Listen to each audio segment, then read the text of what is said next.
mínísítà kan ti sọ̀rọ̀ nù ìwé ìròyìn Vanguard èyí tó jáde lónìí ó ní bíi mọ́kànlá nú ẹgbẹ̀rún mẹ́ta ẹjọ́ yìí tí wọ́n fi sùn nípa ìṣeníṣekúṣe ìyẹn bíi ìfipábánilòpọ̀ tó ní í ṣe pẹ̀lú àwọn obìnrin ọ̀nà làwọn èèyàn tí wọ́n ti rí ìdájọ́ gbà wọ́n pé mọ́kànlá nú ẹgbẹ̀rún mẹ́ta ẹ gbọ́ tá a bá ti wọnú ẹ̀ lọ. nínú ìwé ìròyìn Punch tó jáde lójúmọ́ òní ọ̀gá àgbà pátá fún iléeṣẹ́ ọlọ́pàá lórílẹ̀‐èdè Nàìjíríà pè fún àtúnṣe ọgbà ilé ìgbé àwọn ọlọ́pàá jákèjádò orílẹ̀‐èdè Nàìjíríà ẹ gbọ́ nínú ìwé ìròyìn Punch. olórí ilé ìgbìmọ̀ aṣojú-ṣòfin lórílẹ̀‐èdè wa Nàìjíríà nínú ìwé ìròyìn Premium Times òun náà ló ti sọ̀rọ̀ o Fẹ́mi Gbàjàbíàmílà ó níṣẹ́ rí àfikún àbẹ́ ètò òṣùnà ọdún 2021 yóò láǹfààní àti máa san owó ìyẹn owó ewu ìyẹn hazard allowance fún àwọn dókítà lórílẹ̀‐èdè wa Nàìjíríà. nínú ìwé ìròyìn Vanguard tó jáde lójúmọ́ òní àjọ UNICEF ó ní wọ́n ti rọ àwọn ọmọ orílẹ̀-èdè Nàìjíríà láti lọ gba abẹ́rẹ́ àjẹsára àrùn COVID-19 ẹ gbọ́ nínú ìwé ìròyìn Vanguard. kọ́lọ́ ọba Èdùmàrè kó dákun kó ṣàánú wa ní ìwé ìròyìn The Nation tó jáde lónìí wọ́n ní ọ̀pọ̀lọpọ̀ náà ló ti farapa o inú ìbúgbàmù afẹ́fẹ́ gáàsì yìí tó ṣẹlẹ̀ nílùú Èkó. nínú ìwé ìròyìn Leadership tó jáde lójúmọ́ òní lórí ìyanṣẹ́lódì ẹgbẹ́ júsùn àgbájọpọ̀ ẹgbẹ́ àwọn amòfin lórílẹ̀‐èdè Nàìjíríà NBA oníwọ́dúnkokò láti gùn lé ìwọ́de ìfẹ̀hónú jákèjádò orílẹ̀‐èdè Nàìjíríà ẹ gbọ́ nínú ìwé ìròyìn Leadership. wọ́n ní wọ́n ti fi ẹjọ́ ẹni tí ń ṣe igbákejì gómìnà tẹ́lẹ̀ rí ní ìpínlẹ̀ Ondo Àjàyí wọ́n ti fi ẹjọ́ rẹ̀ wọ́n ti fi sun iléeṣẹ́ ọlọ́pàá wọ́n ní ọkọ̀ ìjọba tí ń bẹ lọ́wọ́ rẹ̀ wọ́n ní ò fẹ́ gbé lẹ̀ ẹ gbọ́ nínú ìwé ìròyìn The Sun èyí tó jáde láàárọ̀ òní. lójú òpó ìwé ìròyìn Platform Times lójúmọ́ òní wọ́n ní lẹ́ẹ̀kan sí wọ́n tún di dókítà onímọ̀ nípa ìṣègùn òyìnbó gbé olùkọ́ kan ní ìpínlẹ̀ Ògùn kí ló dé kí ló ṣẹlẹ̀ lórí ọ̀rọ̀ ètò ààbò ìpínlẹ̀ yìí ẹ gbọ́ lójú òpó ìwé ìròyìn Platform Times. lórí ọ̀rọ̀ ètò ààbò nínú ìwé ìròyìn Platform Times èyí tó jáde lónìí wọ́n ní láàrin ìkọlù tó ń wáyé láàrin àwọn darandaran tó ń ti àgbẹ̀ ní ìpínlẹ̀ Ògùn wọ́n ní olórí orí adé kan ní ìpínlẹ̀ Ògùn náà ló ti pè fún láti ṣe ìpèsè ìyẹn ilé fún àwọn tó yẹ pé ogun lè ń dé láwọn agbègbè kan nípínlẹ̀ Ògùn ẹ gbọ́ lójú òpó ìwé ìròyìn Platform Times. bákan náà lójú òpó ìwé ìròyìn Platform Times lójúmọ́ òní wọ́n ní lẹ́yìn tí ọmọ ọdún 13 tí wọ́n jí gbé lọ́ba dá oko tó gba ìtúsílẹ̀ àwọn mọ̀lẹ́bí rẹ̀ má ti fi ilé wọn sílẹ̀ o tí wọ́n sì fẹsẹ̀ fẹ́ wọn ò tí ì mọ̀bi tí àwọn mọ̀lẹ́bí ọ̀dọ́mọdékùnrin náà wà ẹ gbọ́ lójú òpó ìwé ìròyìn Platform Times. wọ́n lẹ́mí ò mọ̀ dèmọ́ ní ìpínlẹ̀ Ògùn nínú ìwé ìròyìn Punch èyí tó jáde lónìí ẹgbẹ́ àwọn dókítà àwọn olùtọ́jú aláìsàn wọ́n mọ̀ ti gùn lé ìyanṣẹ́lódì kí ìdè kí ìṣẹ̀lẹ̀ ẹ gbọ́ nínú ìwé ìròyìn Punch èyí tó jáde láàárọ̀ òní o. nínú ìwé ìròyìn The Nation lójúmọ́ òní wọ́n ní wọ́n máa jí sójà kan gbé o tòun ti ọlọ́pàá méjì wọ́n ṣekú pa wọ́n ní ìpínlẹ̀ Ọ̀yọ́ ìpínlẹ̀ Delta àti olùlẹ̀wọ̀ Àbújá bẹ́ẹ̀ lọ̀rọ̀ wọn ṣe jẹ́ ẹ gbọ́ nínú ìwé ìròyìn The Nation. gómìnà ìpínlẹ̀ Kaduna ó ti fi ọ̀rọ̀ sí ìta o ó ti sọ̀rọ̀ sí ìgboro ayé nínú ìwé ìròyìn Nigerian Tribune tó jáde lóníṣẹ́ rí bí wọ́n ṣe yan òun gẹ́gẹ́ bí gómìnà ní ìpínlẹ̀ Kaduna wọ́n yan òun láti máa san owó oṣù nìkan ó tún láwọn nǹkan mìíràn tó yẹ kóun ṣe gẹ́gẹ́ bí ẹni tí ń darí ìṣèjọba ní ìpínlẹ̀ náà ẹ gbọ́ nínú ìwé ìròyìn Premium Times. nínú ìwé ìròyìn Punch lójúmọ́ òní wọ́n ní òkú kan tí ò sórí ń bẹ̀ lábẹ́ afárá kan ní ìpínlẹ̀ Cross River níbo ni òkú náà ti wá ta ló ní òkú ẹ gbọ́ nínú ìwé ìròyìn Punch. kọ́lọ́ ọba Èdùmàrè kó dákun kó ṣàánú wa. àmì o. wọ́n ní ẹ máa jó ẹ máa yọ̀ wọ́n ní ìdùnnú ó ṣubú lu ayọ̀ ní Kàfàǹṣà wọ́n ní pé bí wọ́n ṣe láǹfààní àtúntì rí náà jọba lẹ́yìn oṣù 3 gbáko tí ò síná tí ò sí kankan ní ìpínlẹ̀ ọ̀hún lágbègbè náà jàre ẹ gbọ́ nínú ìwé ìròyìn Vanguard. lójú òpó ìwé ìròyìn Nigerian Tribune tó jáde lójúmọ́ òní wọ́n ní àwọn ajínigbé ni wọ́n tún kọlu àwọn ènìyàn kan o lágbègbè Tungan Maje ní ìlú Gwagwalada ní ìlú Àbújá wọ́n jí ènìyàn mẹ́rin gbé wọ́n sì ṣekú pa ìǹspẹ́tọ̀ ọlọ́pàá kan ẹ gbọ́ nínú ìwé ìròyìn Nigerian Tribune. lápá ọ̀tọ̀ tèmi ń bí nínú ìwé ìròyìn Daily Post èyí tó jáde tí màá fi káàdì kókó ń bí tí màá fi káàdì ẹ̀ lẹ̀ wọ́n ní ẹni tí ń ṣe gómìnà tẹ́lẹ̀ rí ní ìpínlẹ̀ Imo ṣe é rántí ẹ̀ Rochas Okorocha náà ni wọ́n tún ti mú báyìí kí ló ṣẹlẹ̀ ẹ gbọ́ nínú ìwé ìròyìn Daily Post. nínú ìwé ìròyìn The Nation wọ́n ní àwọn alákatakítí kan wọ́n ṣe púpọ̀ ọkùnrin kan ọmọ rẹ̀ tóun ti àwọn mẹ́ta mìíràn ládùúgbò kan ní ìpínlẹ̀ wo ló ti ṣẹlẹ̀ ẹ gbọ́ nínú ìwé ìròyìn the nation díẹ̀ rèé lára àwọn kókó ìròyìn ta kó wá sóde lójúmọ́ òní lórí àkọ́tún ìròyìn ti fún tẹ̀dọ̀ láti ìkànnì ọmọlúwàbí splash 106.7 fm nílùú abẹ́òkúta ẹ láǹfààní láti darapọ̀ mọ́ alójú òpó facebook iléeṣẹ́ wa at splash fm 1067 tẹ́ ẹ bá ti láì péjì yìí rẹ̀kẹ̀tẹ̀ òǹlẹ́màwò fẹ́mi mákindé tòun ti lẹ́kàn lòkóso bá a ti ń ka ìròyìn ń sin ilẹ̀ tí afẹ́dókìlọ́ ọ̀nà kálọ̀ polówó ọjà bá a bá padà dé inú ẹ̀kúnrẹ́ ìròyìn ti fún dẹ̀dọ̀ lábalẹ̀ sí nature banting gbọ́ fújà lórí kọ́ńsò kálọ̀ polówó ọjà. àǹfààní aláìlẹ́gbẹ́ iṣẹ́ ń tẹ̀síwájú o. ọ̀pọ̀lẹ̀ mara lẹ̀. iléeṣẹ́ àgbájọ homes and property nigeria limited lórí àwọn ilẹ̀ wọn fún ẹni mẹ́wàá ọ̀tọ̀ọ̀tọ̀ láàrin ọgọ́ta ènìyàn. high level city randa 200,000 tẹ́lẹ̀ báyìí 100,000 lẹ́sàn. tí ẹni mẹ́wàá yóò sì láǹfààní láti gbalẹ̀ mẹ́wàá ọ̀tọ̀ọ̀tọ̀ láàrin àádọ́ta ènìyàn. goshen greenview estate òṣèlè 150,000 àní báyìí 80,000 lẹ́sàn. ẹni mẹ́wàá ọ̀tọ̀ọ̀tọ̀ tún láǹfààní láti gbalẹ̀ láàrin àádọ́ta ènìyàn bákan náà. bẹ́ẹ̀ sì ni ilé oko àpèsèbèlè lọ́nà ayétòrò lẹ́gbẹ̀ẹ́ títì gan ló wà pẹ̀lú ilé oko orílẹ̀ ìlúgùn lọ́nà ìbàdàn lábẹ́òkúta 30,000 àlẹ́sàn. ẹni mẹ́wàá náà sì tún láǹfààní láti gbalẹ̀ ọ̀kọ̀ọ̀kan láàrin àádọ́ta ènìyàn. tẹ́ bá ti ralẹ̀ níléeṣẹ́ àgbáyọ homes and property nigeria limited lẹ́ẹ̀mọ̀ gba tíkẹ́ẹ̀tì àti dọ́kúmẹ̀ntì yìí gan. nọ́mbà 39 nta road ọgbẹ̀ abẹ́òkúta 07044648338 07044648338 pẹ̀lú ìpè àwọn ènìyàn ló mú wa sún síwájú di ìparí oṣù kẹrin táàsì yìí kò tó rire. ẹ máa bọ̀ ẹ wá jẹ àǹfààní oríire tiyín o. ọ̀pọ̀lẹ̀ mara lẹ̀. tí ìmọ̀lẹ̀ bá dé òkùnkùn á sì paradà June 6 Energies Nigeria Limited níbi tá a ti ń fi ìmọ̀lẹ̀ ṣọlá ẹ wá jẹ nínú ọlá wa kábà ń ṣe alternative solar inverter power supply ká fi pèsè iná fún yín pẹ̀lú agbára oòrùn 75% lẹ́ẹ̀ máa kọ́kọ́ san tẹ́ fi máa lo iná yàrá yòlò fún wákàtí mẹ́jọ ó kéré tán lójoojúmọ́ pẹ̀lú standing fan kan àti led bulb mẹ́fà àkówá lọ́fẹ̀ẹ́ àfíìsẹ̀ lọ́fẹ̀ẹ́ ẹ sì máa sanwó tó kù díẹ̀díẹ̀ fóṣù mẹ́ta fún Glory Solar Package GX 500 watts ẹ san 157,000 naira gẹ́gẹ́ bí owó àkọ́sán ẹ wá san 52,500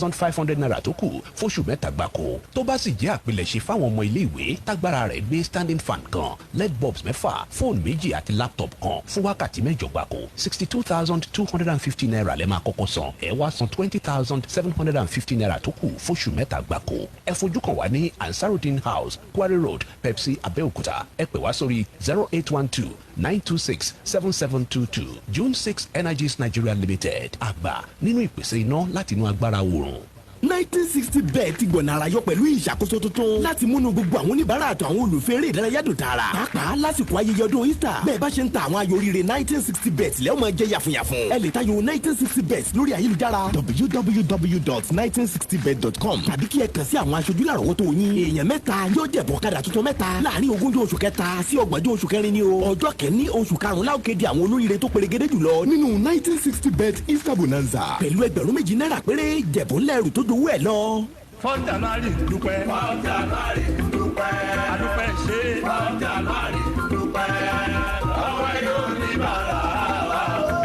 Adúpẹ́ ńlálẹ̀ oko. Ṣé ẹ tún ti gbọ́? Wọ́n ní ṣé ẹ tún ti gbọ́. Fọ́ńdàmárì wọ́n ní ṣé ẹ tún ti gbọ́. Wọ́n ní ni o. Wọ́n láwọn tí ọ̀rẹ́ yìí lọ́wọ́. Wọ́n láwọn tí ọ̀rẹ́ yìí lọ́wọ́. Ṣé ẹ rí lẹ̀ oko? Wọ́n ní ṣé ẹ rí lẹ̀ oko. Plọ́ọ̀tì kan tó rárá. Plọ́ọ̀tì kan tó rárá.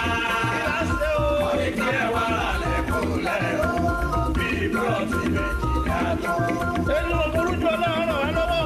Ilẹ̀ òwe wo lè rí? 35,000 náà. Ní búlọ́ọ̀tì méjì ló lè tó.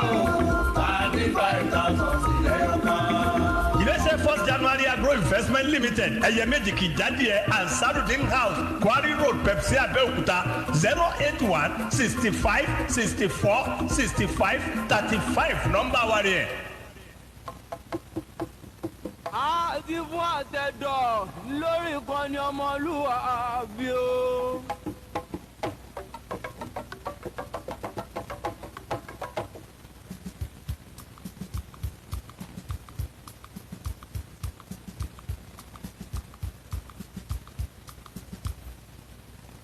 tọ́ ẹ káàbọ̀ padà ẹ ṣeun tẹ́ wà ń bẹ̀ àmọ́ rírì ẹ̀ àmọ́ lórí dáadáa ẹ má wàá dáa jẹ ẹyin sókè lálálá nílé epo yẹn bàbá dráìvà ẹ dákun ẹ bá wa yí sókè ẹ já wọnú ẹ lọ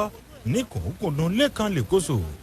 lójú ewé karùn-ún ìwé ìròyìn Vanguard tó jáde lójúmọ́ òní ìgbìmọ̀ àwọn gómìnà tí wọ́n wá láti ẹkùn gúúsù ìlànà orílẹ̀-èdè nàìjíríà àti ẹgbẹ́ kan eléyìí tí wọ́n ń pèpè fún ìgbòmìnira ilẹ̀ biafra ipob ó ní wọ́n ti bẹ̀rẹ̀ sí ní fóònù ránṣẹ́ síra wọn lórí ètò ikọ̀ aláàbò tí wọ́n ṣe àgbékalẹ̀ rẹ̀ lẹ́kùn gúúsù ìlànà orílẹ̀-èdè nàìjíríà tí wọ́n ń pè ní ebube ago láti ọwọ́ àwọn gómìnà tó wá láti ẹkùn ọ̀hún ẹgbẹ́ ipob ó ní wọ́n ti kọ̀yìn sí ikọ̀ elétò ààbò tí wọ́n pè ní ebube ago pẹ̀lú bí gómìnà ìpínlẹ̀ abia okezie piazzo lánàá òde yìí ń lọ sọdúnmọ́ pé ikọ̀ aláàbò tuntun náà ó ní wọn yóò rí dájú pé òfin ṣe àtìlẹ́yìn rẹ̀ lẹ́yìn tí wọ́n ní gbogbo iléègbìmọ̀ asòfin ìpínlẹ̀ lẹ́kùn gúúsù ìlọrin orílẹ̀-èdè nàìjíríà ó ní wọ́n ti bẹ̀rẹ̀ sí ní ṣiṣẹ́ takuntakun láti rí dájú pé wọ́n ṣe àtìlẹ́yìn òfin fún ikọ̀ aláàbò náà ṣùgbọ́n nígbà tí ẹgbẹ́ ipob yóò máa sọ̀rọ̀ lánàá òde yìí fẹ́mi mákindé wọ́n ní ọ̀dọ́ yòówù tó bá darapọ̀ mọ́ ikọ̀ aláàbò ebube ago yàtọ̀ sí ikọ̀ aláàbò esn tí wọ́n ṣe àgbékalẹ̀ rẹ̀ àti pé rúfẹ́ ọ̀dọ́ bẹ́ẹ̀ ó ti ṣetán láti rọrùn alákejì ni o nígbà tí rap wazureke lẹ́yìn tó jẹ́ olùdásílẹ̀ ẹgbẹ́ masob lánàá òde yìí ń lọ ṣe àtìlẹ́yìn rẹ̀ fún ikọ̀ aláàbò tí wọ́n pè ní ebube ago ṣùgbọ́n ẹgbẹ́ ipob ní gbogbo ẹ̀yìn ọ̀dọ́ tí ń bẹ lẹ́kùn gúúsù ìlànà orílẹ̀-èdè nàìjíríà south east bẹ́ẹ̀ bá darapọ̀ mọ́ ikọ̀ aláàbò ebube ago tí wọ́n ṣẹ̀ ṣe àgbékalẹ̀ rẹ̀ àti pé irúfẹ́ ọ̀dọ́ bẹ́ẹ̀ ó ti ṣetán láti lọ bá bàbá gọ̀ọ̀dù lókè ojú ewé karùn-ún ìwé ìròyìn Vanguard. kí ló ṣẹlẹ̀ kí ni tó dé. kọ́lọ́mù ọba kó ṣàánú wa lórílẹ̀‐èdè nàìjíríà. nínú ìwé ìròyìn Vanguard èyí tó kà tán yẹn wọ́n ní ẹni tí ń ṣe mínísítà fọ́rọ̀ tó ní í ṣe pẹ̀lú àwọn obìnrin lórílẹ̀‐èdè wa nàìjíríà arábìnrin Pauline Talent onígbésẹ̀ rí níbi ẹgbẹ̀rún mẹ́ta ọ̀tọ̀ọ̀tọ̀ yìí tí wọ́n ti fẹjọ́ ẹ̀sùn pé ìṣeni ní ṣùtá nípa àwọn èyí tó ní í ṣe pẹ̀lú àwọn obìnrin bíi ká máa fi ipá bá àwọn obìnrin lò pọ̀ ẹ pé wọ́n ti láǹfààní àti fẹjọ́ ẹ̀sùn láwọn ìpínlẹ̀ mẹ́fà ọ̀tọ̀ọ̀tọ̀ mọ́kànlá nú ẹ̀ ló yẹ pé mọ́kànlá nú ẹ̀ òun làwọn èèyàn yìí tí wọ́n ti gba ìdájọ́ gẹ́gẹ́ bí Talent tó ṣe fi eléyìí di mímọ̀ níbi tí wọ́n ti láǹfààní àti ṣíde ẹgbẹ́ kan èyí tó ní ṣe pẹ̀lú ìṣàmójútó èyí tí wọ́n ṣe ní ìkẹ̀gbẹ́ pẹ̀lú àjọ ìṣọ̀kan ilẹ̀ gẹ̀ẹ́sì tó ń ti àjọ ìṣọ̀kan àgbáyé ìyẹn EU àti UN èyí tó ń lòdì sí yíyọwọ́ kílà ń kó èyí tó ní í ṣe pẹ̀lú rògbòdìyàn lòdì sáwọn obìnrin tó ń ta àwọn obìnrin tó jẹ́ àwọn ọmọ kéékèèké onígbésẹ̀ rí èyí tí ó ní í ṣe pẹ̀lú iṣẹ́ yìí náà ni wọ́n á ṣe ìfìdímúlẹ̀ wọ́n á ṣe ní Adamawa àkọ́kọ́ nu wọ́n ṣe ní Cross River wọ́n ṣe ní Ebonyi wọ́n ṣe lẹ́kọ̀ọ́ wọ́n ṣe ní Sokoto àti olúùlú lẹ́wà Àbújá wọ́n tún wá láǹfààní àti fi ọ̀rọ̀ léde o onígbésẹ̀ rí ó dín ní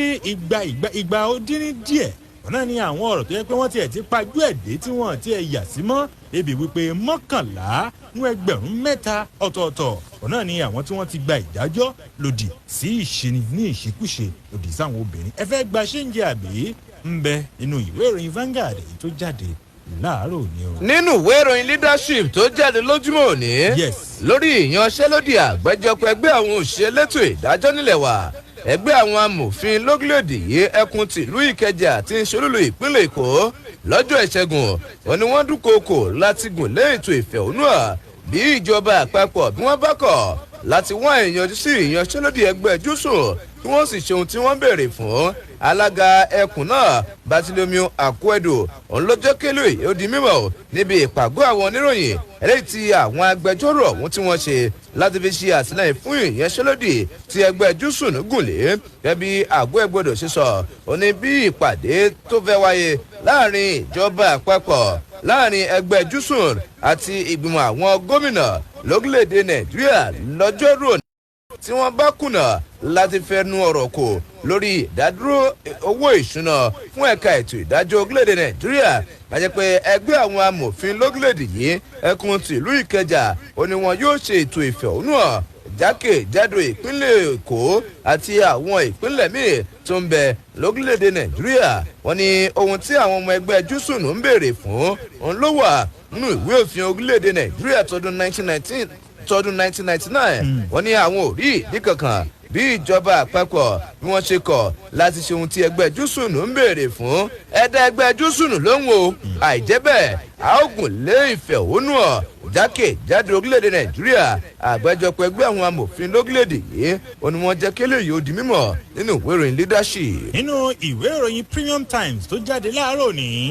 ẹni tí ń ṣe olórí ilé ìgbìmọ̀ aṣojúṣòfin lólèdè wa nàìjíríà fẹ́mi gbàjàbíàmílà wọ́n ní lọ́jọ́ ìṣẹ́gun náà ló ti fi dá àwọn dókítà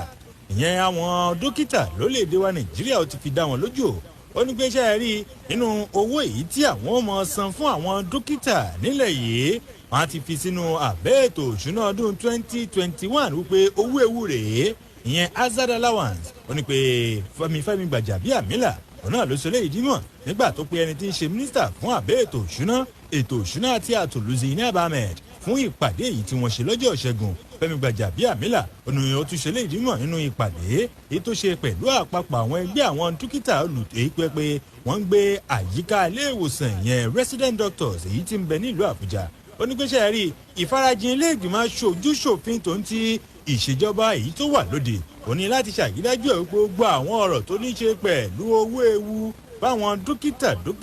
tó ń ti àwọn ọ̀rọ̀ míì tó ní ṣe pẹ̀lú wọn òun náà ni wọ́n bojú lámẹ̀tọ́ wò ẹ gba ṣéǹjì ẹ̀ nínú ìwé ìròyìn premium times fẹ́mi gbàjàbíàmílà ó ní pé nínú àbẹ́ ètò òṣùná àfikún ẹ̀ tọdún 2021 wọ́n á sanwó ewu fún àwọn dókítà nílẹ̀ yìí. lójú òpó ìwé ìròyìn platform times tó jáde lójúmọ́ òní lórí ìṣòro ètò ààbò tó ń kojú ìpínlẹ̀ ogun wọ́n ní lẹ́yìn ìṣẹ́jú mélòó kan tí àwọn ajínigbé tí wọ́n jí àwọn dókítà àti nọ́ọ̀sì kan gbé ní ìpínlẹ̀ ogun tí wọ́n tú wọn sílẹ̀ lọ́jọ́ ìṣẹ́gun wọ́n ní wọ́n tún jí ọ̀kan lára àwọn òṣèlétò ìlera àti olùkọ́ kan gbé ní ìpínlẹ̀ ogun dókítà náà tí wọn ò tí ì mọrúkọ rẹ̀ lákòókò tí wọ́n ń kó ìròyìn ọ̀hún jọ wọ́n ní òun ṣiṣẹ́ nílé ìwòsàn ìjọba ìpínlẹ̀ ogun tí wọ́n sì jí olùkọ́ náà gbé lẹ́yìn tí wọ́n ń ṣiṣẹ́ nílé ìwé ti ìjọba ní ìpínlẹ̀ ogun wọ́n ní àwọn méjèèjì ni wọ́n ń jí gbé lákòó tí wọ́n lọ síbi iṣẹ́ wọn lọ́jọ́ ìṣẹ́gun láìgbé ìjẹ̀bú igbó lábẹ́ ìjọba ìbílẹ̀ àríwá ìjẹ̀bú ní ìpínlẹ̀ ogun gẹ́gẹ́ bí àwọn oníròyìn ṣe rí gbọ́ wọ́n ní olùkọ́ náà wọ́n ní wọ́n jí gbé lókùn díẹ̀ kó dé ibi iṣẹ́ rẹ̀ léyìí tó ní ó ti ń kẹ́kọ̀ọ́ ní ilé ẹ̀kọ́ ìjọba ti ìpínlẹ̀ ogun bákan náà wọ́n ní lẹ́yìn tí ọ̀dọ́mọdékùnrin kan lẹ́yìn tí ń ṣe ọmọ ọdún mẹ́tàlá lẹ́yìn tí wọ́n jí gbé lágbègbè ọbàdà oko tó gba ìtúsílẹ̀ ìyẹn tí orúkọ rẹ̀ jẹ́ gbọ́láhàn àjíbọ́lá eléyìí tí àwọn agbébọn jí gbé ní nǹkan bíi ọjọ́ mélòó kan sẹ́yìn eléyìí tó yẹ pé lẹ́yìn ọjọ́ mẹ́ta tí wọ́n jí gbé ó ní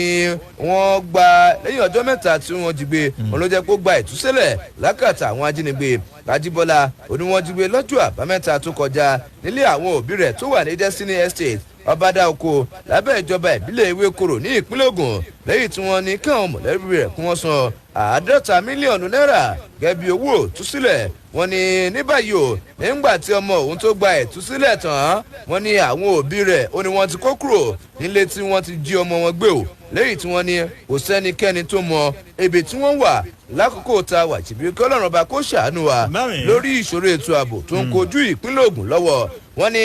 lẹ́yìn tí ọ̀dọ́mọdékùnrin ọmọ ọdún mẹ́tàlá tó gba ìtúsílẹ̀ lákàtà àwọn tí wọ́n jí gbé àwọn òbí rẹ̀ wọ́n ti kó kúrò nílé tí wọ́n ń gbé o tí wọ́n sì ti mọ ibi tí wọ́n lọ báyìí ojú òpó ìwé ìròyìn platform times. lórí àìsí ètò ààbò lólèdè wa nàìjíríà pàápàá jùlọ nípínlẹ̀ ogun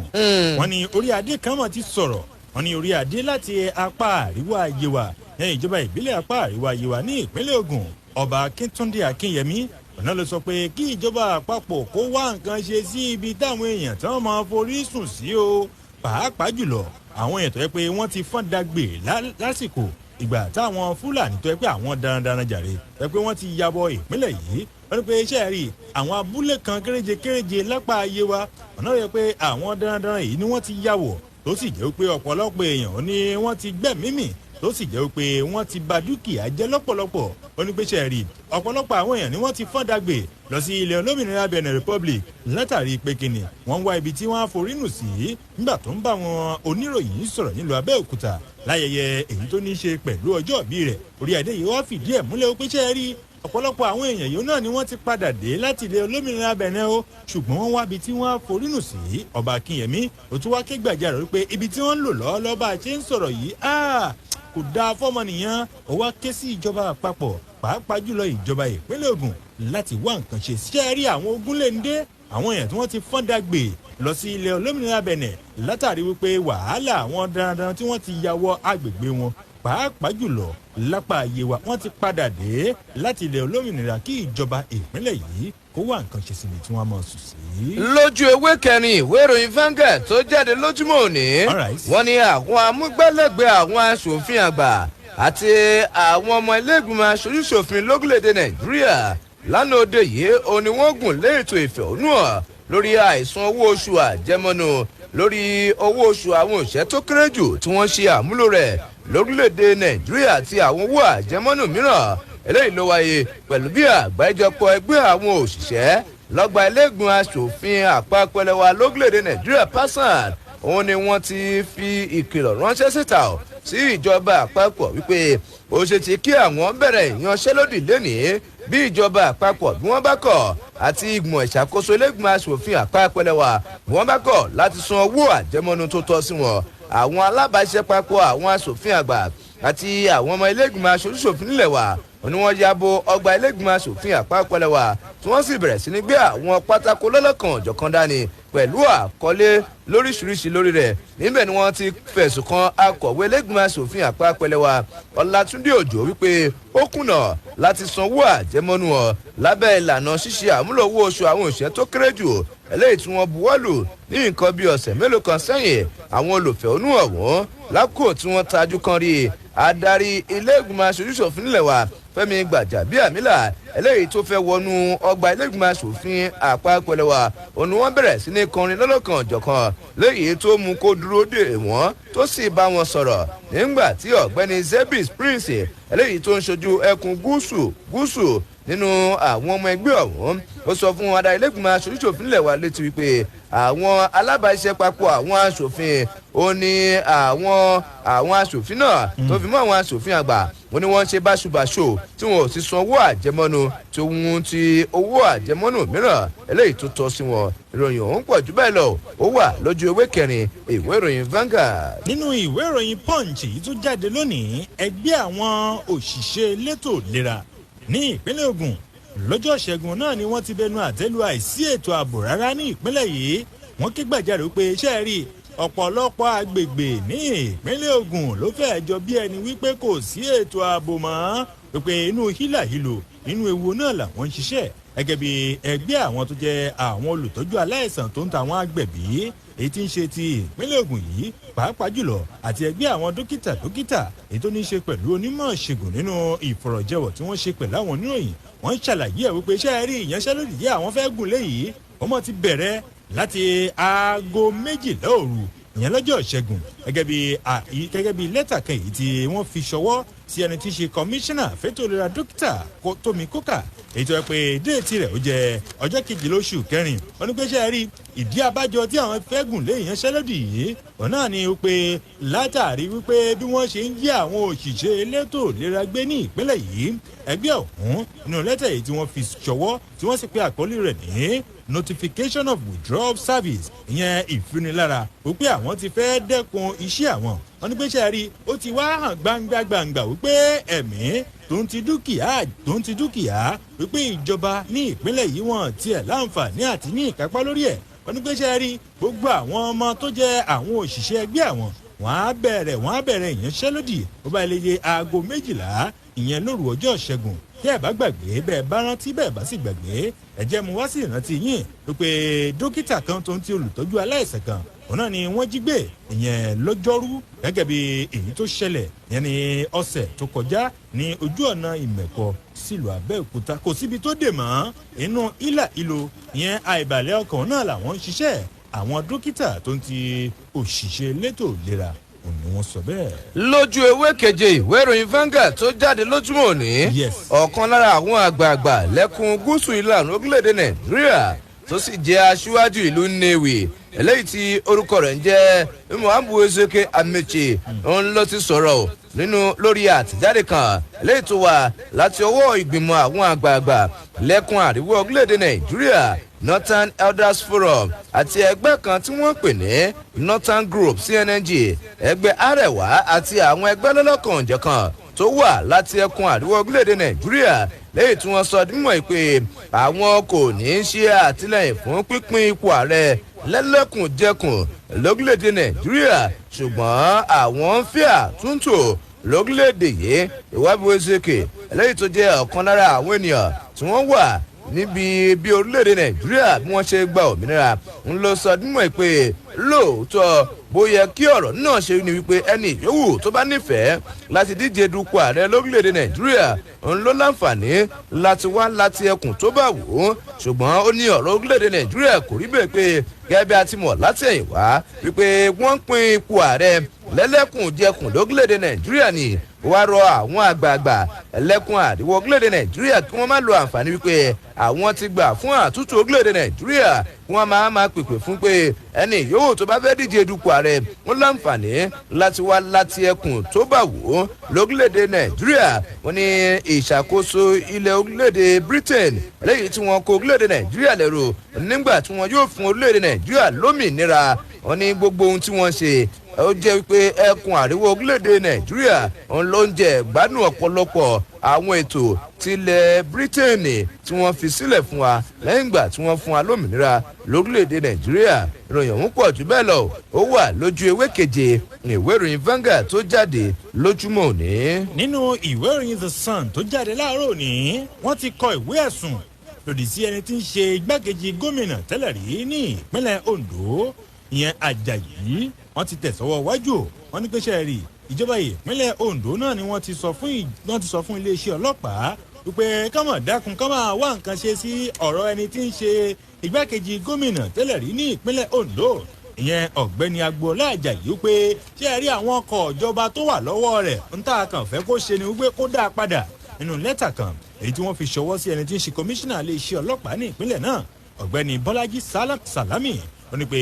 ẹni tí ó ń ṣe olùdámọ̀ràn pàtàkì sí gómìnà Rotimi Akeredolu lọ́rọ̀ tó ní í ṣe pẹ̀lú iṣẹ́ àkànṣe tó ń ti ọ̀rọ̀ tó gbọgbọ́n ìyẹn dókítà Doyin Ọdẹ́bọ̀wálé ó ní pé ṣe rí ìjọba sọ pé ọ̀gbẹ́ni Àjàyí tó jẹ́ igbákejì gómìnà tẹ́lẹ̀ rí bí ọkọ̀ ìjọba mẹ́rin ọ̀tọ̀ọ̀tọ̀ ní mọ̀ ń bẹ lọ́wọ́ rẹ̀ ó tilẹ̀ jẹ́ pé ó ti kú nípò bí oṣù méjì sẹ́yìn wọ́n ní pé ọ̀gbẹ́ni Ọdẹ́bọ̀wálé ọ̀nà ló wá sọ pé ṣe rí gbogbo àwọn ìwé tó yẹ pé ó ti yẹ kí wọ́n buwọ́lù náà ni wọ́n buwọ́lù ṣùgbọ́n ọ̀gbẹ́ni tí wọ́n ń pè ní ọ̀gbẹ́ni Àjàyí ó kọ̀ ó ní òun ò ní dá ọkọ̀ ìjọba tó jẹ́ mẹ́rin ọ̀tọ̀ọ̀tọ̀ tí ń bẹ lọ́wọ́ ẹ̀ èyí tí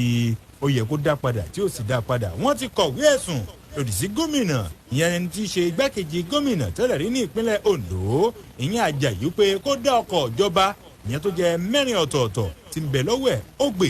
fòǹfòlòhùn.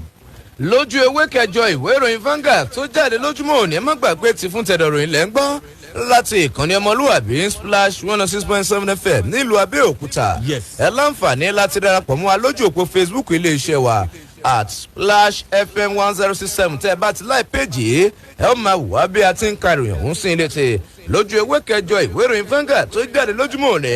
wọ́n ní àwọn gómìnà mẹ́fà tí wọ́n wá láti ẹkùn àríwá orílẹ̀-èdè nàìjíríà wọ́n ní wọ́n ti pinnu láti fọwọ́sowọ́pọ̀ báyò láti gbógun ti àwọn alákatakítí tó ń ti àwọn agbésùmọ̀mí tó ń yọ ẹkùn náà lẹ́nu gómìnà ìpínlẹ̀ niger abubakar sani bello ń lọ sí ilé ìdí mímọ̀ lánàá òde yìí lákò tó ń fún emir tuntun fún ìlú kagara ní ìwé ìyanisípò ìyẹn ahmed garba guna gẹ́gẹ́ bí emir kejì ìlú kagara ilé ìjọba tó wà ní ìlú mìíràn gẹ́gẹ́ bó ṣe sọ ó ní òun ò ní láǹfààní láti dákọ àwọn gómìnà márùn-ún tó kù lẹ́kùn àríwá orílẹ̀-èdè nàìjíríà tí wọ́n ṣetán láti fọwọ́sowọ́pọ̀ láti gbógun ti àwọn alákatakítí gómìnà sanni bello lẹ́yìn tó ní àwọn fẹnu ọ̀rọ̀ kò níbi ìpàdé tí àwọn ṣe níbi nǹkan bí ọjọ́ mélòó kan sẹ́yìn ńgbà tó wá gba àwọn alákatakítí àti àwọn onígbọ̀ wọn lámọ̀ràn pé yóò dà ó kí wọ́n ṣe àyípadà èròǹgbà ọkàn wọn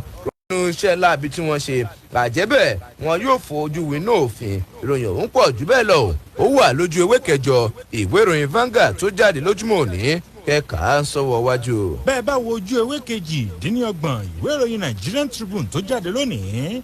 ẹni tí ń ṣe mínísítà fẹ́tò ìlera ó ti sọ̀rọ̀ ó sì ké gbàjarè ó ní pé onímọ̀-inú ń kàn òun wọn ní pé gẹ́gẹ́ bí àkọsílẹ̀ tó ń ti àkọsílẹ̀ yìí tó ní í ṣe pẹ̀lú ètò ìlera bí ìdá 12 ó lé ní ẹ̀sùn 5 ń la àwọn ọmọ tó jẹ́ àwọn ọmọ kéékèèké lórílẹ̀‐èdè wa nàìjíríà tó yẹ pé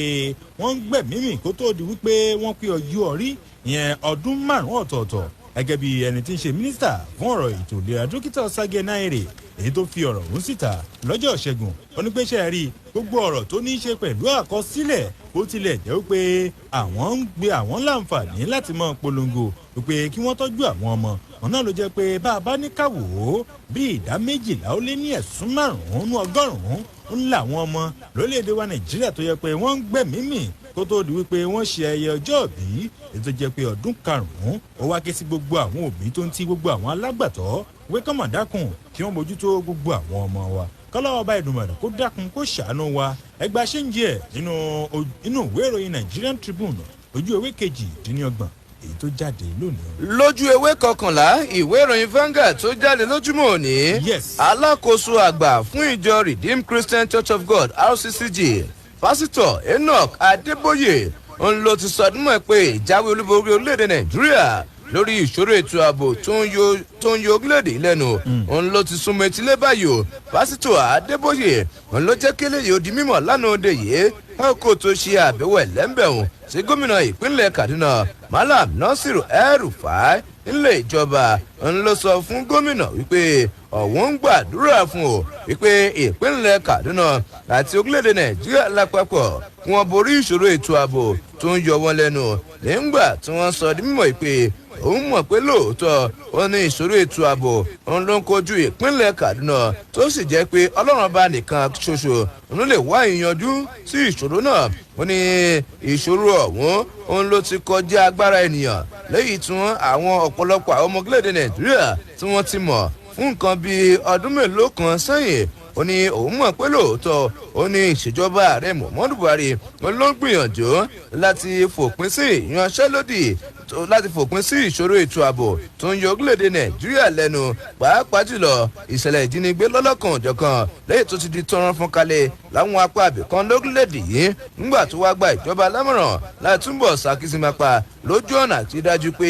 ìṣòro ètò ààbò orílẹ̀-èdè Nàìjíríà ó jẹ́ rodò lọ́mọmi ó ní lóòótọ́ bá a bá ń gbàdúrà ká fi ìgbìyànjú kún ni o ìròyìn ọ̀hún ó pọ̀ jù bẹ́ẹ̀ lọ ó wà lójú ewé 11 ìwé ìròyìn Vanguard tó jáde lójúmọ́ òní. nínú ìwé ìròyìn Nigerian Tribune tó jáde lónìí ìpínlẹ̀ Kaduna náà mo ṣì wà wọn ni gómìnà ìpínlẹ̀ Kaduna ti fi ọ̀rọ̀ sí ìta o wọn ní pé ṣe rí bí wọ́n ṣe dí ìbò yan òun gẹ́gẹ́ bí gómìnà ní ìpínlẹ̀ ọ̀hún kì í ṣe iṣẹ́ tí wọ́n gbélé òun lọ́wọ́ nìkan ni wípé kóun máa sanwó àwọn òṣìṣẹ́ kì í ṣòun nìkan wọn ni pé ó ṣe lè dímọ̀ nígbà tó ń kéde wípé òun ó da àwọn òṣìṣẹ́ kọ̀ọ̀kan lẹ̀ ní ìpínlẹ̀ ọ̀hún ó tẹ̀sọ́wọ́ wájú gẹ́gẹ́ bí àtẹ̀jáde èyí tí ẹni tí ń ṣe olùdámọ̀ràn pàtàkì rẹ̀ lórí ọ̀rọ̀ ròyìn àti ìbáraẹnisọ̀rọ̀ sí gómìnà ìyẹn ọ̀gbẹ́ni Múyìwá Adékẹ̀yẹ ó sọ ó fi ọ̀rọ̀ síta ó ní pé ṣe rí wọ́n di ìbò yan ìjọba ní ìpínlẹ̀ ọ̀hún láti ṣe ìdàgbàsókè ìpínlẹ̀ náà kì í ṣe láti san owó oṣù àwọn òṣìṣẹ́ nìkan ó ní pé wọ́n yan ìjọba gẹ́gẹ́ bí ìjọba ní ìpínlẹ̀ náà láti ṣàyídájọ́ wípé wọ́n ń ṣe ìgbélárugẹ àǹfààní ọ̀tun àti wípé láì fi ẹlẹ́yàmẹ̀yà ṣe àti láti ṣàyídájọ́ ẹ̀ wípé wọ́n ń kọ́ àwọn iléèwé tó ń ti àwọn ilé ìwòsàn àti láti ṣàyídájọ́ ẹ̀ wípé gbogbo àwọn ọ̀rọ̀ tó ní í ṣe pẹ̀lú ìdàgbàsókè ohun ìní ní ìpínlẹ̀ náà òun náà ló ṣe ó tẹ̀sọ́wọ́ wájú onígbésẹ̀ rí owó tí wọ́n ti ń gbà láti ọwọ́ ìjọba èyí tó pé ó ń rogún sí àpò ìjọba ìpínlẹ̀ ọ̀hún látọwọ́ ìjọba òun náà ni ò tó láti san owó oṣù wọn ó tún wá tẹ̀sọ́wọ́ wájú onígbésẹ̀ rí ìjọba ìpínlẹ̀ Kaduna wọ́n sì ní ìgbàgbọ́ ò lókè bó tilẹ̀ jẹ́ pé owó tí àwọn san fún àwọn òṣìṣẹ́ ó fẹ́ẹ́ kéré ó tún tẹ̀sọ́wọ́ wájú ó ní ìdí abájọ rèé tí àwọn fi dá àwọn òṣìṣẹ́ kọ̀ọ̀kan lẹ̀ láti ṣàyídájọ́ wípé gbogbo àwọn iṣẹ́ míì èyí tí àwọn èèyàn tí wọ́n gbélé àwọn lọ́wọ́ àwọn ṣe é ní ìpínlẹ̀ náà gómìnà ìpínlẹ̀ Kaduna ti sọ̀rọ̀ o ó ní pé wọ́n á dí ìbò yan àwọn sípò gẹ́gẹ́ bí gómìnà àti láti máa ṣe àrídájú àti ìṣàkóso ìpínlẹ̀ Kaduna láti máa sanwó òṣìṣẹ́ nìkan àwọn ò ṣe ìdàgbàsókè náà. lójú ewé 10 ìwé ìròyìn Vanguard tó jáde lójúmọ́ òní bákan náà wọ́n ní lórí ìdaṣẹ́sílẹ̀ àwọn dókítà onímọ̀ nípa ìṣègùn ìbú àti àwọn olùṣètọ́jú aláìsàn ní ìpínlẹ̀ Ògùn alámùjọ fún ètò ìlera ní ìpínlẹ̀ yìí oníṣègùn ìbú Tómi Kókà òun ló ti sọdún mọ́ pé òun ò tí ì rí gbọ́ ò wípé àwọn dókítà onímọ̀ nípa ìṣègùn ìbú àti àwọn olùṣètọ́jú aláìsàn nọ́ọ̀sì ó ní wọ́n ti gùn lé ìyanṣẹ́lódì onítòun bá ti gbọ́ pé wọ́n ti bẹ̀rẹ̀ ìyanṣẹ́lódì òun yóò mọ ìgbésẹ̀ tó kàn láti gbé lórúkọ ìjọba ìpínlẹ̀ Ògùn bákan náà lórí ìṣòro ètò ààbò tó ń yọ orílẹ̀-èdè nàìjíríà lẹ́nu wọ́n ní ọ̀rọ̀ òun ló tún sàn dé ìpínlẹ̀ ọ̀yọ́ lẹ́yìn tí wọ́n ní àwọn oníròyìn rí gbọ́ wípé àwọn agbébọn ó ní wọ́n jí àwọn ènìyàn mẹ́ta gbé ó ní àwọn ọkùnrin méjì kan ó ní wọ́n lọ fi ẹjọ́ náà sun iléeṣẹ́ ọlọ́pàá tó wà ní ìdí ayùn rẹ̀ létí lẹ́yìn tí wọ́n sorúkọ àwọn tí wọ́n jí gbé gẹ́gẹ́ bíi arábìnrin ọ̀kẹ́wò arábìnrin abọ́sẹ̀dé adébáyọ̀ àti arábìnrin bọ́lá ògúnrèdè wọn ni wọn tí ìdóòlà ẹ̀mí àwọn ènìyàn tí wọ́n jí gbé ọ̀hún ṣùgbọ́n àwọn ọlọ́pàá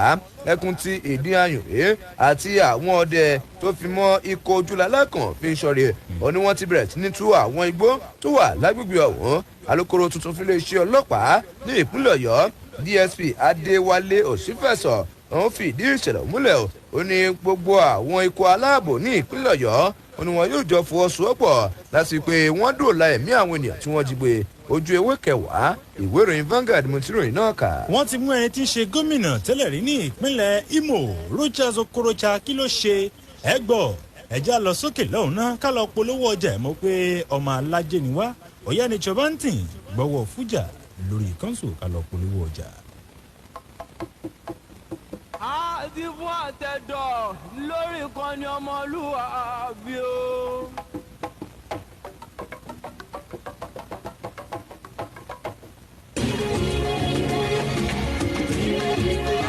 eré ọ̀pọ̀ kóyọ̀kúrè lórí ilẹ̀ ajíkòròdé homes and property Nigeria limited ká tún fi ṣe bò kẹ́ẹ̀kẹ́ oṣù yìí lórí àǹfààní tí kò lábùlà ilẹ̀ máwòkọ́ blessed estate ìrìn ìṣẹ́jú márùn-ún 100,000 àní bẹ́ẹ̀ sì ni ilẹ̀ excellent estate rounder 100,000 àní lórí ìrìn ìṣẹ́jú mẹ́wàá ilẹ̀ òṣèlè náà ń tà wìtìwìtì 250,000 àní lórí ìrìn ìṣẹ́jú márùn-ún péré sódẹ̀kẹ́tì tún ti ń tà wàràwàrà báyìí 250,000 àní bẹ́ẹ̀ bá ti ń ra ilẹ̀ èyíkéyìí níléeṣẹ́ ajíkòròdé homes and property Nigeria limited lẹ́ láǹfààní láti máa gba ohun èlò ilé bíi standing fan plasma tv iron washing machine gas cooker pẹ̀lú àwọn ohun èlò ilé mìíràn ó wà ní number 3 àdáta road ìsàlẹ̀ akẹ́ lẹ́gbẹ̀ta house lábẹ́òkúta 09035750706 09035750706 ìparí oṣù kẹrin làǹfààní yìí ó máa. àǹfààní rẹ̀ fẹ́yìn tẹ́ fẹ́ ra lẹ̀ torí pé àǹfààní ọ̀tun ni láti gba nǹkan lé pẹ̀lú ẹ̀ máa gbó wìtì. ẹni tí ń bẹ ní kò mọ̀ yàtọ̀ sáfọ́jú ó di ká máa kọlu gba ká máa kọlà wo bí iná ìjọba ọ̀bá dúró déédéé àṣàwọ̀ náà mí náà ni bá ò rí gún ó di dandan ká fún òde ṣẹ bọ iná mọ̀nàmọ́ná láti inú agbára oòrùn solar energy òun gan wọn sọ lọ́wọ́ báyìí o bátìrì láti oríṣiríṣi iléeṣẹ́ ní bẹ lọ́dọ̀ wọn níléeṣẹ́ power from the other side panel ńbẹ́ńbẹ́ inverter ọ̀gbẹ́yìn charge controller àti bẹ́ẹ̀ bẹ́ẹ̀ lọ́gọ́ òṣàìsí ẹ̀yẹ má fọ́ iye tẹ́ ó rà lẹ́kọ̀ọ́ gan lẹ́ẹ̀rà lọ́dọ̀ wọn ní power from the other side ṣé ká bá yé gbé sílé àbí no wàhálà solar iron solar bulbs solar street light solar floodlights àti mountain accessories go gbẹ̀yìn lọ́dọ̀ wọn. ènìyàn ọgọ́rùn-ún àkọ́kọ́ tó bá dé yóò gba báàgì ráìsì kan àti kẹ́ẹ̀gì òróró. ìparí oṣù kẹrin làǹfààní ìmọ̀. ó yẹ ẹjẹ́ kájọ máa lọ sí àníkẹ́ house lẹ́gbẹ̀ẹ́ zenith bank tí ń bẹ nísàlẹ̀ gbẹ̀yìn lábẹ́òkúta 09032769065 tàbí 08122660330 power from the other side inú àlùmọ́jú fún tèpè tiyín ni o. Lego Abba Nature, you tún lè kú ó Lego. Ọwọ́ àtẹsẹ̀ tó kú tàyítáyí. Lego gbogbo ìsara tí yóò ṣiṣẹ́ bí yóò ti tọ́. Lego. Ìyá bẹ̀bí báwo ló ṣe rìn báyìí? Bẹ́ẹ̀ ló tún ta gègé bí ẹni tó fẹ́ ṣubú. Wo ẹsẹ̀ mi náà ni ò jẹ́ lè rìn gbogbo ìgbà ó ti sú mi. Ó jẹ́ mọ̀ ìwúra rẹ̀ ràn. Tó tójú gbémi tọ̀. Kó gba iléeṣẹ́ Olympus Abba Ventures lọ. Tí bàbá aládùn jẹ́ adarí ẹ̀. Táṣe Lego tó ṣiṣẹ́ fún iṣẹ́ ara àti Oscoto Flusher. Tó fẹ́ rí inú kúrò pátápátá. Ojoojúmọ́ làwọn èèyàn lọ ṣàyẹ̀wò ara wọn. Nílànà ìgbàlódé torítegò. Pẹ̀lú ẹ̀rọ ìgbàlódé tó mọ̀ sọ bí káìsàn bá lúgọ sílẹ̀ àgọ́ ara yín. Ẹ sì láǹfààní láti fojú rinjú pẹ̀lú aláṣẹ iléeṣẹ́ Olympus. Tètè kọ sí bàbá aládùn ní shop 53 olómo shopping complex ní àdójúkọ NNPC Kátódé ìta ọ̀sẹ̀. Tàbí nọ́mbà 4 Òkè Àbẹ̀tú ní àdójúkọ ilé oúnjẹ má dojú tì mí ní Abiola Way ní Abẹ́òkúta. Ẹ pè 08028121088 08028121088. ìgbà tí mo fẹ́ ra lẹ̀ tí wọ́n fi kọ́lé làwọn kan bá fẹnu dídùn tán ní pé kí n kọ́ wá lèmi bá yarí kan lẹ̀ mo bá sọ pé rárá ìpinnu tí mo ní lọ́kàn pé wọ́n dò ní ilé o IAS some properties ló lè mú ṣẹ IAS ti kórè dé o yàfòyàfò èyíkéyìí ilẹ̀ tó o bá fẹ́ ra o yàfùyàfù san 20,000 nínú owó rẹ̀ yàfùyàfù mo máa san yìí tó kù díẹ̀díẹ̀ yàfùyàfù iye 20,000 tó bá san yàfùyàfù ní dédé tíkẹ́ẹ̀tì tó gbà yàfùyàfù ló máa fi jẹ́ Camry mọ́ọ̀sù chacha yàfùyàfù tàbí Toyota big daddy chacha yàfùyàfù IAS ti kórede o yàfùyàfù. Wow! Láti jẹ nínú àǹfààní yìí kọ sí iléeṣẹ́ IAS pé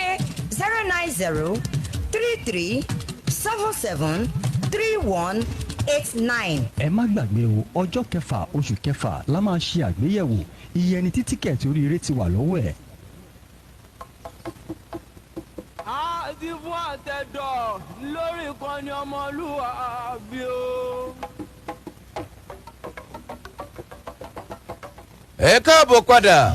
tí fún tẹ̀dọ̀rọ̀ yìí ń tẹ̀ síwájú láti ìkànnì ọmọlúwàbí Splash 106.7 FM ní ìlú Abẹ́òkúta bẹ́ẹ̀ bá wojú aago yẹn rí pé aago mẹ́jọ kún ìṣẹ́jú mẹ́rìndínlógún títí yóò bá rí bẹ́ẹ̀ dákun ẹja lè kan náà Fẹ́mi Mákindé o ká tó lọ polówó ọjà ó já kókó ìròyìn kan sí wa létí tẹ̀ sọ́wọ́ wájú. ó yẹ sáré gba ṣàkì ìròyìn yìí Rochas Okorocha ẹni tí ń ṣe gómìnà tẹ́lẹ̀ rí ní ìpínlẹ̀ Imo ọ̀nà ni wọ́n ti mú báyìí lọ́jọ́ ìṣẹ́gun wọn ni wọ́n fọwọ́ òfin mu nílùú Àbújá ní gẹ́gẹ́ bí àwọn òṣìṣẹ́ èyí tó ń lòdì sí ìṣòwò òlù kùmọ̀kùmọ̀ lórílẹ̀‐èdè wa Nàìjíríà EFCC náà ni wọ́n mú lọ́fíìsì rẹ̀ gẹ́gẹ́ bí ẹni tí ń ṣe olórí ìròyìn fún àjọ EFCC Wilson Wajaren ó fìdí ìṣẹ̀lẹ̀ ọ̀hún múlẹ̀ onípé lóòótọ́ ń làwọn ti mú Rochas Okorocha wọn ní ìdí tí wọ́n ti wá mú aṣòfin àgbà yìí ọ̀nà ni wípé wọ́n ti mọ̀ ṣùgbọ́n wọ́n ní aṣòfin àgbà yìí wọ́n làwọn ti kọ̀wé sí i àwọn ti kọ́kọ́ kọ̀wé sí i ọ̀nà ni ó kọ̀ ó lóun ò wá ṣùgbọ́n gómìnà Hope Uzodinma ló ti fi ẹjọ́ sùn ó ti fẹ̀sùn kan ẹni tí ń ṣe Rochas Okorocha ó ti fẹ̀sùn kan ó gbéṣẹ́ rí nígbà tó wà ní ìjọba ní oṣù kejì ọ̀nà ló yẹ pé owó ìjọba owó ìpínlẹ̀ ọ̀hún ló ti dà á gbàbò míì lọ ó ṣe é kúmọkùmọ̀ ṣùgbọ́n ẹni tí ń ṣe aṣòfin àgbà ọ̀hún Rochas Okorocha ó ti wá fẹ̀sùn kan Uzodinma onígbéṣẹ́ rí kí ló dé tí Uzodinma tó yẹ pé EFCC tó ń ti àjọ EF àti àjọ ICPC òní ó fi ń lé òun káàkiri ṣùgbọ́n ní báyìí Rochas Okorocha ó ti wà lákàtà àjọ EFCC báyìí ẹ fẹ́ gba ṣéǹjì àbí ń bẹ nínú ìwé ìròyìn Daily Post tó jáde láàárọ̀ òní o. lójú ewé kẹwàá ìwé ìròyìn Vanguard tó jáde lójúmọ́ òní igbákejì alága lápapọ̀ tẹ́lẹ̀ rí fún ẹgbẹ́ òṣèlú PDP olóyè Bọ̀dé George lánàá òde yìí ń lọ ti gbóríyìn fún àbájáde ìpàgọ́ àpapọ̀ ẹgbẹ́ òṣèlú PDP lẹ́kùn gúúsù ìwọ̀ oòrùn lórílẹ̀‐èdè Nàìjíríà lẹ́yìn tó ní kò sọ́ọ̀gá kò sọ́mọṣẹ́ kò sọ́ọ̀gá kò sọ́mọṣẹ́ lẹ́yìn tó jẹ́ pé ẹgbẹ́ òṣèlú PDP tí gbogbo àwọn ni o tí gbogbo ọgbẹ́ ń ṣe olóyè Bọ̀dé George nínú àtìjáde kan lẹ́yìn tó ti ta lánàá òde yìí ó gbóríyìn fún gbogbo àwọn ènìyàn tí wọ́n kópa níbi ìpàgọ́ náà lẹ́yìn tó ní ìjáwé olúborí náà ń ló jẹ́ ti gbogbo ọmọ ẹgbẹ́ òṣèlú PDP lẹ́kùn gúúsù ìwọ̀ oòrùn àti orílẹ̀-èdè Nàìjíríà lápapọ̀ ó kà wípé bí gómìnà Mákindé àti gómìnà tẹ́lẹ̀ rí ní ìpínlẹ̀ Èkìtì Ayọ̀délé Fáyọ̀ṣe wọ́n ṣe parí ìkùnsínú tó wà láàrin àwọn méjèèjì ń ló túbọ̀ ṣàfihàn wípé ètò ìṣèjọba warawa ń ló tuntun fẹsẹ̀ múlẹ̀ o nínú ẹgbẹ́ òṣèlú PDP lẹ́kùn gúúsù ìwọ̀ oòrùn àti orílẹ̀-èdè Nàìjíríà lápapọ̀ nígbà tó wá rọ gbogbo àwọn ọmọ ẹgbẹ́ wípé wọ́n ṣiṣẹ́ papọ̀ fún ìjáwé olúborí ẹgbẹ́ òṣèlú PDP nínú àwọn ètò tó yóò wáyé lọ́jọ́ iwájú lórílẹ̀‐èdè Nàìjíríà ojú ewé kẹwàá ìwé ìròyìn Vanguard. nínú ìròyìn tí ń bẹ lọ́ọ̀ mi ó ti dé báyìí wọ́n ní àkọ́kọ́ ọrú ẹ̀ ìyẹn ìdíje kíké Kùránì tíléeṣẹ́ wa Splash FM tìlú Abẹ́òkúta òun náà ni ó mọ̀ bẹ̀rẹ̀ láìpẹ́ yìí wọ́n ní àwọn tí wọ́n lè forúkọ sílẹ̀ òun náà ni wọ́n wà láàrin ọdún 10 sí ọdún 15 wọ́n ní pé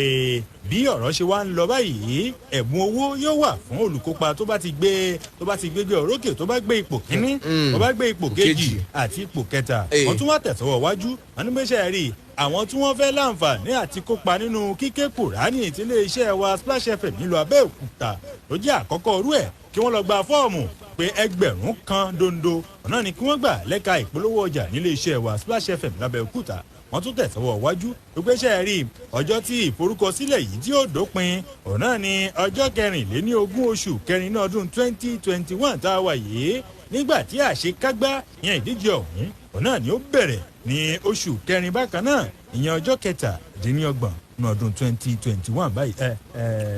lẹ́kàn ṣé ò ní lọ gba fọ́ọ̀mù báyìí. ọmọ mi ni ò gba fọ́ọ̀mù ọmọ mi ni ò gba fọ́ọ̀mù. lójú ewé kẹrìndínlọ́gbọ̀n ìwé ìròyìn Vanguard tó jáde lójúmọ́ òní. wọ́n ní àwọn òṣìṣẹ́fẹ̀yìntì wọ́n ké gbàjarì o wọ́n ní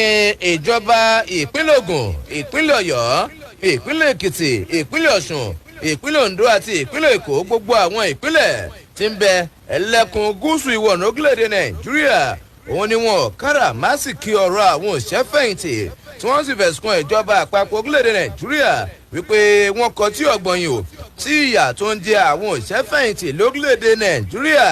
wọ́n ní ẹni tó fi irun dúdú ṣiṣẹ́ ó ti dandan kó fi irun funfun kó fi jẹ gbádùn ni o lẹ́yìn tí wọ́n ní ọ̀pọ̀lọpọ̀ àwọn òṣìṣẹ́fẹ̀yìntì lórílẹ̀-èdè Nàìjíríà wọ́n ní wọ́n fi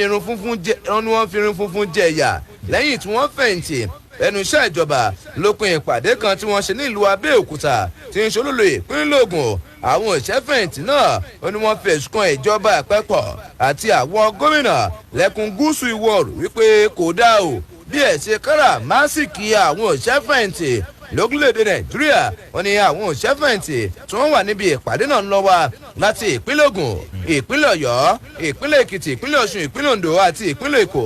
lákòókò tí wọ́n bá àwọn oníròyìn sọ̀rọ̀ lópin ìpàdé náà alukoro fún ẹgbẹ́ àwọn òṣìṣẹ́fẹ̀yìntì lẹ́kùn gúúsù ìwọ̀ oòrùn Olúṣẹ́gun Àbátàn ń lọ ṣe àfihàn àìdùnnú ọkàn rẹ̀ lórí ìhà tí ìjọba àpapọ̀ àti àwọn ìjọba ìpínlẹ̀ kan ohun tí wọ́n kọ sí ṣíṣe àfikún owó oṣù àwọn òṣìṣẹ́fẹ̀yìntì pẹ̀lú ìdá 23 ó lé díẹ̀ gẹ́gẹ́ bí ìjọba àpapọ̀ ṣe ṣe àfikún rẹ̀ lọ́dún 2010 gẹ́gẹ́ bó ṣe sọ ó ní ìpínlẹ̀ Ondo ni wọ́n sì ń jẹ owó oṣù àwọn òṣìṣẹ́fẹ̀yìntì láti oṣù kọkànlá ọdún tó kọjá títí àkókò tá a wà yìí wọ́n ní ìpínlẹ̀ Ògùn bákan náà lọmọ ṣeré ọba títa bá wo ti ọ̀rọ̀ eléyìí tó ní ṣe pẹ̀lú sísan owó oṣù àwọn òṣìṣẹ́fẹ̀yìntì ní ìpínlẹ̀ Ògùn wọ́n ní kínní ọ̀hún kò ṣeé sọ wọ́n rawọ́ ẹ̀bẹ̀ sí gbogbo àwọn ìpínlẹ̀ tí ń bẹ lẹ́kùn gúúsù ìwọ̀ oòrùn orílẹ̀-èdè Nàìjíríà pé dákun o ẹ má fi ọ̀rọ̀ àwọn òṣìṣẹ́fẹ̀yìntì ṣeré o wọ́n ti fi irun dúdú ṣiṣẹ́ ó ti dandan kí wọ́n fi irun funfun kó fi jẹ ìgbádùn ojú ewé kẹrìndínlọ́gbọ̀n ìwé ìròyìn Vanguard tó jáde lójúmọ́ òní. ẹ gbọ́ ìròyìn eléyìí nínú ìwé ìròyìn Vanguard tó jáde lónìí ìdùnnú ó ṣubú lu ayọ̀ báyìí ni pé ní agbègbè kan ní Kàfàǹṣà lẹ́yìn ìgbà tí wọ́n ti láǹfààní àtúntún ríná lẹ́yìn oṣù mẹ́ta gbáko ẹ pé bí òkùnkùn bírímù òun náà ni wọ́n wà ẹ pé ìdùnnú ọ̀nà ló ti wá ṣubú lu ayọ̀ báyìí ní agbègbè kan tí wọ́n pè ní Kàfàǹṣà ní ìjọba ìbílẹ̀ Jàmíà ní ìpínlẹ̀ Kaduna lọ́jọ́ Ìṣẹ́gun lẹ́yìn ìgbà tí wọ́n ti láǹfààní àtúntún ríná ìjọba lẹ́yìn oṣù mẹ́ta ọ̀tọ̀ọ̀tọ̀ tí ò síná tí ò sí ìkankan ní agbègbè náà gẹ́gẹ́ bí wọ́n ṣe láǹfààní àti kó ìròyìn ọ̀hún jọ wọ́n ní pé láti bí ọjọ́ kejìdínlógún oṣù kínní ní ọdún tá a wà yìí náà ni wọ́n ti rí iná nílùú Kàfàǹṣà nígbà tí ẹ̀ka tó ń rí sí iná ìyẹn pínpín iná ní Kaduna ìyẹn KEDC tí wọ́n ti láǹfààní àti dẹ́kun iṣẹ́ wọn lẹ́yìn ìgbà tí àwọn olùgbé agbègbè ọ̀hún tí wọ́n ti fi ẹ̀hónú hàn wọ́n tó tẹ̀sọ́wọ́ wájú wọn gbé ṣe rí àwọn olùgbé agbègbè ọ̀hún náà ni wọ́n fẹ̀hónú hàn látàrí pé kíni wọ́n ní pé owó gegele o ní àwọn ẹ̀ka tó ń pín iná ní agbègbè ọ̀hún tí wọ́n ń gbélé àwọn lórí o bó tilẹ̀ jẹ́ pé tó bá ṣe wàá mú owó gegele wá ṣèbó yẹ kí àwọn máa jẹ ìgbádùn owó tí wọ́n mú iná ẹ̀ wá wọ́n ní pé irọ́ o bíi kó máa dákú kó máa dájú o náà ni iná ń ṣe ní agbègbè ọ̀hún wọ́n ní pé ṣe rí ọ̀pọ̀lọpọ̀ ìṣẹ̀lẹ̀ náà ló ṣẹlẹ̀ ní ìfẹ̀hónú ọ̀hún débi wípé àwọn òṣìṣẹ́ elétò ààbò wọ́n yìnbọn sókè láti ṣàyídájọ́ pé àwọn tí wọ́n ń fẹ̀hónú hàn tínú ń bí yìí tó yẹ pé wọ́n fẹ́ sun iléeṣẹ́ àjọ èyí tó ní í ṣe pẹ̀lú ìpínnáká ní ìpínlẹ̀ Kaduna wọ́n fẹ́ sun iléeṣẹ́ ọ̀hún kọ́lọ́wọ́ bá Èdùmàrè kó dákun kó ṣàánú wa ìdùnnú ó ti ṣubú lu ayọ̀ báyìí lẹ́yìn oṣù mẹ́ta gbáko tí wọ́n níná ní agbègbè kan ní Kàfàǹṣà ní ìjọba ìbílẹ̀ Jàmíà ní ìpínlẹ̀ Kaduna. lónìí bá tètè torí ìjọba àkókò nínú ìwé ìròyìn Nigerian Tribune wọ́n ní àwọn afurasí ajínigbé kan hàn